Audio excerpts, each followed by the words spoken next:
welcome.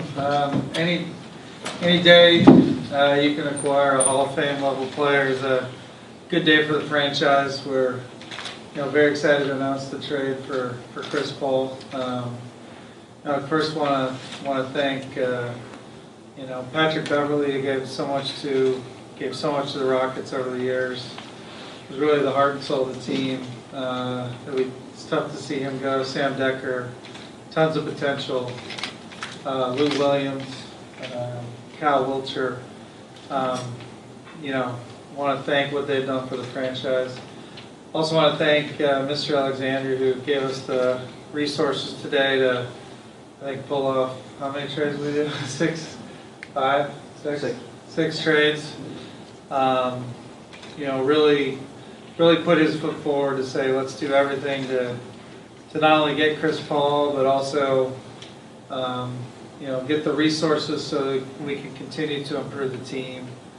It's a guards-based league. It's a weapons race in the NBA, and you're either in the weapons race or on the sidelines. And we felt like this is, with James Harden in his prime and Chris Paul in his prime, this gives us a real shot to chase the juggernaut teams that are out there, and puts us right there with them. So we're very excited to have Chris. He's such a unbelievable player, and so important for the league overall. And we think he and James and our core with Trevor and Eric and Clint and Ryan and Nene, we really feel like we've got something special here in Houston. I agree. The biggest thing for me is that the guys we lost, especially Pat. Any trade, you feel great about one thing and bad about another.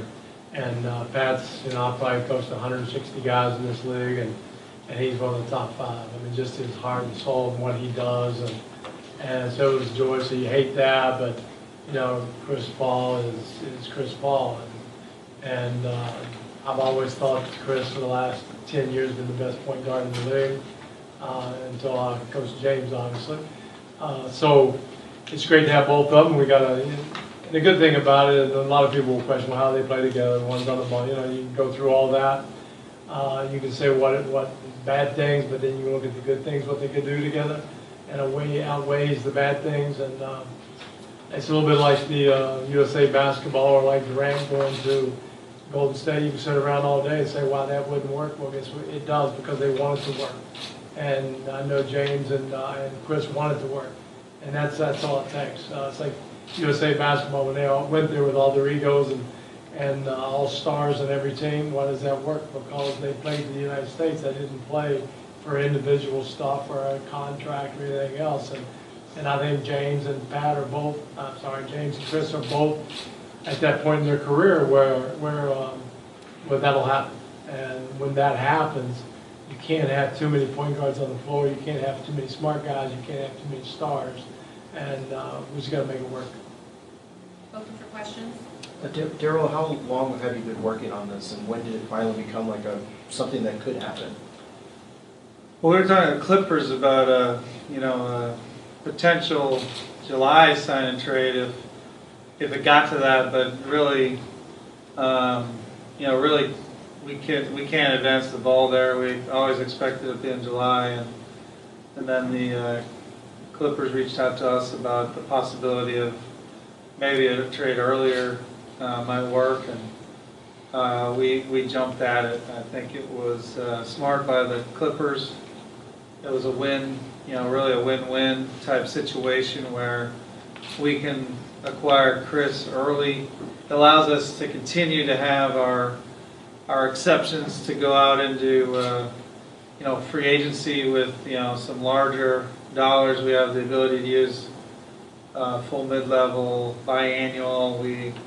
What I mentioned about Mr. Alexander giving us all the resources, we were able to pick up players and also give ourselves essentially a traded player exception that's in the 11 million range. So gives us a lot of flexibility. Like in a year where we're going all in, it's important to have more resources. Whereas if you wait till July and you hope to sign Chris later after he has meetings with multiple teams, you don't know how those meetings are going to go. So when the opportunity to trade for him early, we jumped at it, came together quickly, we would have been down to minimums if we signed him in July. So, I think once you're close, and especially chasing these, super teams out there that we're trying to join, you have to keep your resources dry to keep improving the team, because it's not just to have James Harden, it's not just enough to have Chris Paul and Eric and Trevor and the great players we have, but you got to continue to have flexibility to get better again. So that was really the reason why an early trade was worth so much to us. That when you're at the 10-yard line, you got to be able to get yourself all the way to the touchdown and not just get stuck at the 10 with no more resources to upgrade the team. So that was a big part of the trade, and I also wanted to thank Montrezl Harrell for what he did for us last year, especially when Clint was out. Did a lot for us. Actually, we were trying to keep him out of the deal till the last minute, and he got put in there. And I think all the young players we have in there, Decker and Harrell, who are younger especially, have big futures in this league. Daryl, I'm sure it's an obvious question, but how much did it play an impact that James Harden is here to make this thing get done? I mean, everything. I thank Mr. Alexander, because that's front and center of me being able to do these trades today. But without James Harden, none of this happens. I mean, he's the reason everyone wants to be in Houston. I mean, obviously we have an unbelievable organization and a great head coach that everyone wants to play for, especially guards. But really James Harden is the key and the reason. His unselfishness, and his ability to make other players better. And now I think we have the two best playmakers in the entire league on one team. I'm so excited to see it on the floor. With coach's leadership, working with those players, I really think it's something special. Mike, how do you foresee those two playing together, two guys who've led the league and assists? How do you see it work out? I see Clint Capella being in the league and scoring the team. That's all I see. A lot of dunks. He'll be dunking left, dunking. We'll have to figure it out a little bit. I've never, the more point guards you have on the floor, the better it is. Because whether James is running a pick and roll and Chris is there who can hit shots, the ball swings to him and then he's gone. You can't stop him, and vice versa. And whether it's Chris bringing it up or James, we'll figure it out. There'll never be a time that one of those two aren't on the floor.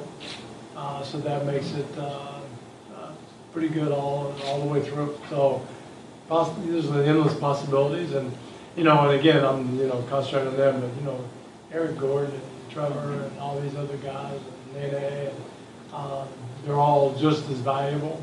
The reason we were so good last year that everybody had a role and they adapted to it, and we overachieved. And I expect these guys to do the same thing. And we'll adapt to whatever we need. And it's hard to say today what little plays. I don't know until you watch them play a little bit. And what's the dynamics and the other guys, and we'll figure it out.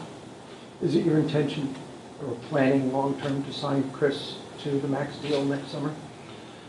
Obviously that's not really a conversation we've had. So, we want Chris here as long as possible, but, at the appropriate time, when we can talk about that, we'll definitely want him to stay as long as possible. You did all the trades for non-guaranteed guys, some of which go to LA. What was the purpose of the additional trades, particularly of the guys who aren't moving right away? Well, yeah, we like those players we got. We had to send out a lot of players, so we're filling up our roster with guys we think could help. That's important, I would say. In addition to that, we needed some of those players actually to even complete the trade, so we did that. And then on top of that, not only do we add players who can help us It also, through sort of cap maneuvers, creates, what is essentially, a traded player exception, which allows us to add yet another player in the 11 to 12 million range. All these things, obviously that we have to find players that might fit our mid-level and biannual, and this, essentially a traded player exception. But having those options, I think, really helps us.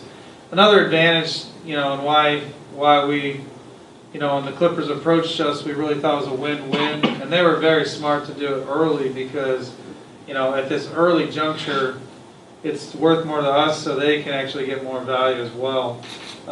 We now walk into free agency knowing what financial tools we have to get players, with Chris Paul and James Harden recruiting those players, versus the other way, we're meeting, hoping to convince Chris, to stay, hoping to convince Chris to come to the Rockets. And that's very, different than on July 1, having them in hand, and now those players want to come play for two of the best playmakers ever. Even though you really wanted Chris, obviously, was it painful for you to give up so many of your guys that you've had here and kind of developed and seen grow and everything? I mean, very tough, I'd say. I mean, obviously Pat being number one, I think, one of my top guys we've ever had here. He's going to have a great career, and I spoke to him today, and said, you never know in this business, it may, hope maybe come to pass someday where he's back here, and hopefully that could work out. He's great. The other players gave us a lot last year, and Decker, Lou, and Harold. Kyle almost got us a D-League championship, so he got that too. So I'd say, Lou gave us such a boost when he got here. Decker's on his way to being a great player, and so is Montrezl. Daryl, when you got a chance, you get that chance to call your owner and tell him it's actually happening. What was that conversation like? I think it was 4 a.m., so I told him the next morning. Okay. It's great. I mean, Mr. Alexander's only focused on one thing, and he got those 2 championships early, and everything's about that and his granddaughters, and I'm humbled that he has faith in Coach and I to really try and lead this thing to another championship, and I just really want to do that for him and the fans of Houston and James Harden. That's really all I'm hoping to do. Mike, could you talk about, if challenge is the right word, the challenge of coaching guys like James Harden and Chris Paul together? I know you've done things like this in the past. What is this like? Well, the challenge isn't the right word, but what is the right word? Joy, an opportunity to be really good. Like I said, Chris is really good, and I've coached him in summers with USA Basketball. We were together 8 years, and so I kind of know his game, and he knows me, and I'm just really looking forward to it. But you're talking about a sure Hall of Famer, easy, one of the best point guards ever played the game, and if we can't figure it out, then we're in trouble. So I just think that, and he's a great defensive player too. He's everything, and I think he'll fit perfect with James. And there'll be some bumps a little bit early just to figure out the chemistry between the two and the other guys. And but that's again, we've got guys that want to win, and that's half the battle. Daryl, there were a lot of reports that James Harden was pretty influential in Chris Paul coming to the Rockets. Can you speak to just how involved he was? And yeah, I mean, I think it's it's obviously more just people see what James can do and his ability to make others better, and that's what makes him attractive. On top of that, through his USA Basketball experience, he's a guy everyone wants to play with on that team, and I think the NBA today, you got to have one guy like James who's your foundation because it allows everything else to happen. If we don't have James, we don't have Chris, and now that we have James and Chris, I think people are gonna look in free agency and say, hey, I'm gonna, I can make this money there, but maybe for close to money, but not quite as much, I'm gonna come to Houston and try and win a ring. So that's a big difference walking in July 1 with that kind of a situation versus, hoping after meetings Chris signs with us on July, 6th. Mike, can you talk about, you said it a little bit, but about just the excitement of coaching these kind of players together, building on, the kind of pace and what you guys did last year as a coach. How exciting is that for you? Very much so. Just a lot of possibilities, and the more, the better the players, the more things you can do. Going back a little bit, players now get together. It's become a league where you just kind of sit back and who wants to play here, and they all get together and they come in mass. And I'm sure James was influential, but also Trevor and Ryan and all the good stuff that was going on. Pat, even just because of what it looks like on TV, and everybody knows everybody's business now. And when you start to get a good feeling among the players, it's fun. Then the money is relevant, but not like it used to be. I mean, there's a big difference between making 4 here or 8 there. And now they're all set for life. And so now it's like, what, we need a championship, or I want a situation with my family, and I can be the best I can be. And I think that's what the players are now looking into more than anything. And now it's up to the organizations to be the best organization you can get, how they play and how things look, and it's a great recruiting tool. And but with Pat, I'm getting tired. With Chris, You did love Pat. I did. He was great. With Chris, it's just that, like I said, the biggest thing is it'll be a Hall of Fame on the floor all the time. And he's one of the smartest players I've ever been around.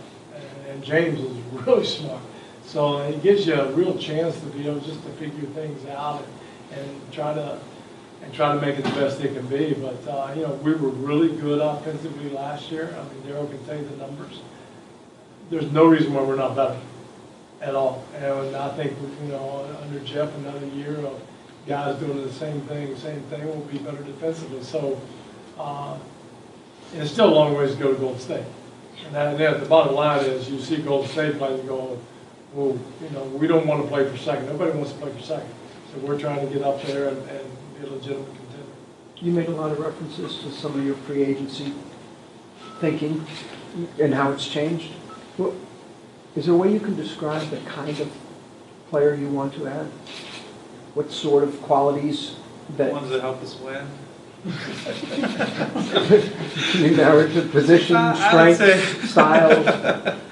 I would say just to build on something Coach said, not only, having Chris with James. I mean, we had a lot of great players, but there's a lot of pressure on James, especially once we got to the playoffs.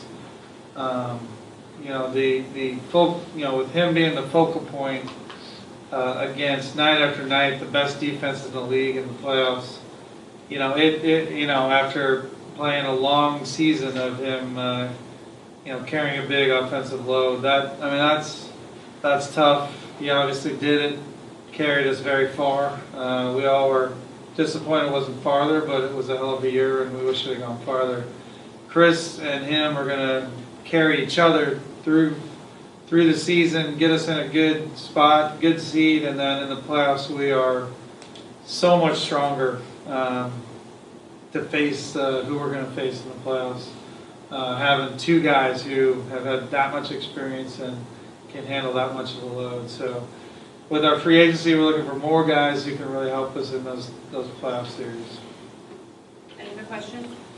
Historically, or recent history, I should say, this team obviously is known for the three-point shooting. But with Chris Paul, of course he's a good three-point shooter, but also you're looking at a guy who is one of the better mid-range players ever. Is it a situation where you adjust the system to Chris and incorporate some of that mid-range game into the offense? Well, Steve Nash is a pretty good mid-range shooter, and he did all right. So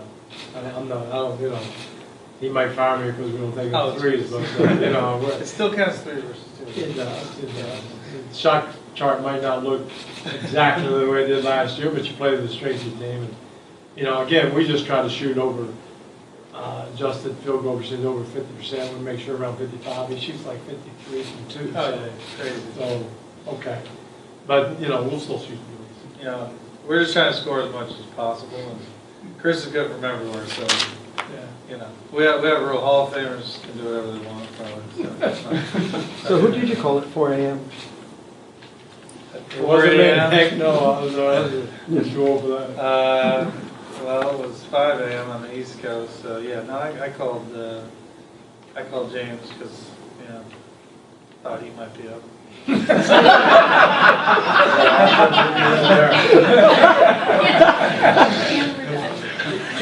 Just about Beverly, do you guys have both mentioned that he's the heart and soul of the team, or he was, but do y'all feel like it'll be kind of hard to kind of replace a guy like that that just brought so much energy and effort to the team? I think it was hard, very hard, but, you know, if you're gonna do it, you know, bringing in a, you know, 9-time All-Star, however many are press release, I'm surprised it's not more, is a good start, but, yeah, he's been so key, and such a good fit with James, you know, it is tough, it is tough, but, we're excited for Chris, and, you know, we think he's gonna add a ton next year. But you just can't get a player like that without giving up something. Yeah. So if you're not talking about value, you're talking about player, but talking about somebody really good. And, you know, we'll miss Pat, but, you know, gotta go on. Thank you, everyone. Thank you. Thanks.